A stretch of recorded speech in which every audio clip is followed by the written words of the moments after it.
नमस्कार। आज की इस चर्चा में हम 18वीं शताब्दी के एक बेहद मशहूर और उतने ही विवादित शासक पर बात करने वाले हैं। आजकल इनके नाम पर राजनीति का शोर इतना ज्यादा है कि असली इतिहास कहीं दब सा गया है। तो आज हमारा पूरा ध्यान सिर्फ और सिर्फ ऐतिहासिक तथ्यों पर होगा। टीपू सुल्तान, ये नाम सुनते ही दिमाग में क्या आता है? चलिए इस पहेली को सुलझाते हैं जिसे आज की मॉडर्न पॉलिटिक्स ने बहुत ही ज्यादा उलझा कर रख दिया है।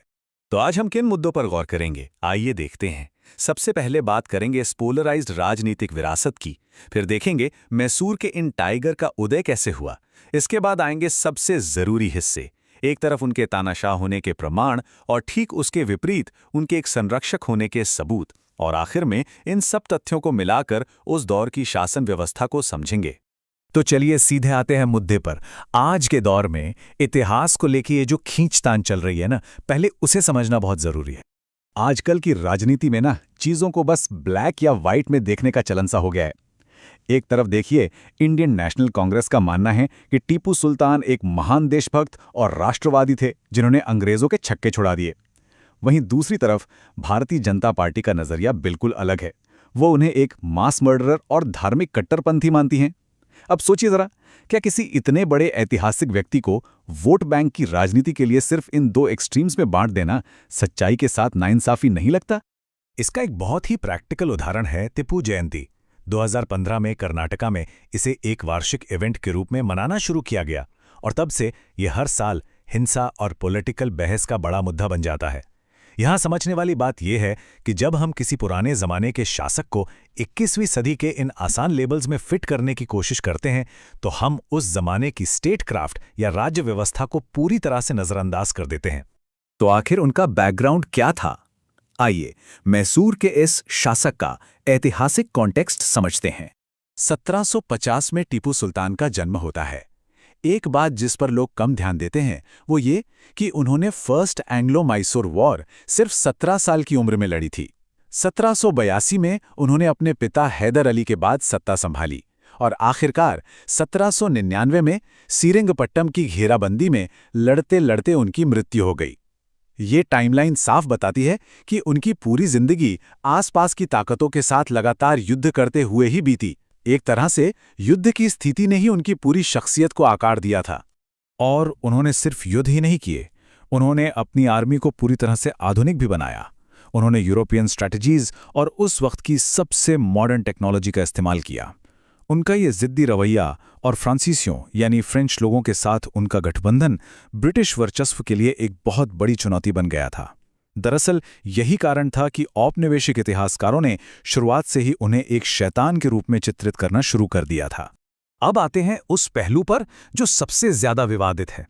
उन अत्याचारों की तरफ एक ऑब्जेक्टिव नजर डालते हैं जो उनके तानाशाह होने के प्रमाण देते हैं।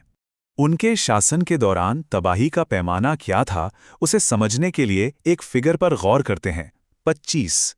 1790 तक टीपू सुल्तान ने ईसाई मिशनरियों को निष्कासित कर दिया था और कम से कम 25 चर्च, सेमिनरी और कॉन्वेंट को नष्ट किया था। बात सिर्फ यहां तक नहीं रुकी, उन्होंने केनारा क्षेत्र से अनुमानित 20,000 सीरियन ईसाइयों को उनकी जमीन से बेदखल कर दिया। उन्हें निष्कासित करके उनमें से लगभग 50,000 लोगों को पूरे मैसूर में अलग अलग जगहों पर जबरदस्ती बसने पर मजबूर किया गया। कुर्ग के हिंदुओं के साथ जो हुआ वो और भी भयानक था। 25 सालों में लगभग 10 बड़े विद्रोह झेलने के बाद टीपू ने 50,000 विद्रोहियों को मैसूर भेज दिया और उन्हें इस्लाम में परिवर्तित किया। ये तथ्य सच में रोंगटे खड़े कर देने वाले हैं। यहाँ एक पैटर्न समझना होगा। ईसाइयों ने उस दौरान सच में बहुत बुरे अत्याचार सहे, खासकर इसलिए क्योंकि इन्होंने अंग्रेजों का साथ दिया था। लेकिन टीपू ने उन हिंदुओं और मुसलमानों को भी उतनी ही बेरहमी से सजा दी जिन्होंने उनके खिलाफ बगावत की थी।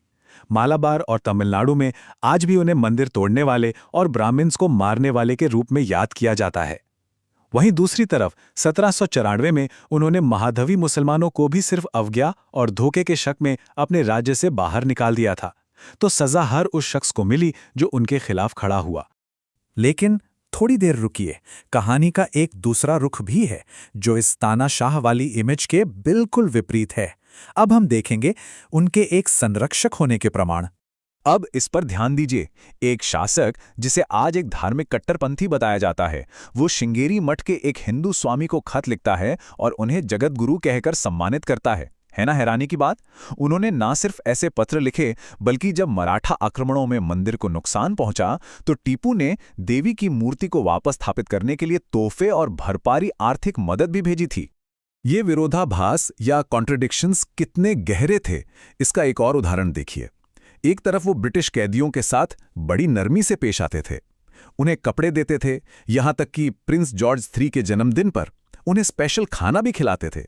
पर वहीं दूसरी तरफ उन्होंने अपने शासन के दौरान सक्रिय रूप से गुलामों यानी स्लेव्स को खरीदा भी। जब आज की नैतिकता इन पुराने शासकों को जज करने बैठती है तो ऐसी बातों से हम पूरी तरह उलझ जाते हैं। युद्ध और आक्रमणों के अलावा प्रशासन के मामले में उन्होंने कई ऐसे सुधार किए जो उस दौर में आम नहीं थे। उन्होंने अधिकारियों के लिए सुबह 9 से शाम 5 बजे तक का एक प्रॉपर वर्क डे लागू किया। दंगों के दौरान जो गरीब अपना टैक्स नहीं दे सकते थे, उन्हें छूट दी गई। बहुविवाह की प्रथा पर सवाल उठाए, शराब, भांग और वेश्यावृत्ति पर कड़ी रोक लगाई। और जैसा कि हमने पहले देखा, उन्होंने कई जैन संस्थानों और हिंदू मठों का फाइनेंशियली बड़ा सपोर्ट भी किया। तो सवाल ये उठता है कि एक ही इंसान में ये दो बिल्कुल अलग रूप एक साथ कैसे हो सकते हैं। आइए उस जमाने की मध्यकालीन शासन व्यवस्था को समझते हैं। अगर हम इस पूरी पिक्चर का सार निकालें तो इस टेबल में साफ दिखता है, उनकी बेरहमी या उनका आशीर्वाद किसी धर्म पर आधारित नहीं था। ये वफादारी और वर्चस्व का खेल था। सीरियन क्रिश्चियंस ने अंग्रेजों का साथ दिया, उन्हें निष्कासित कर दिया गया। कोर्ग और मालाबार के हिंदुओं ने बगावत की, विद्रोह को बेरहमी से कुचल दिया गया।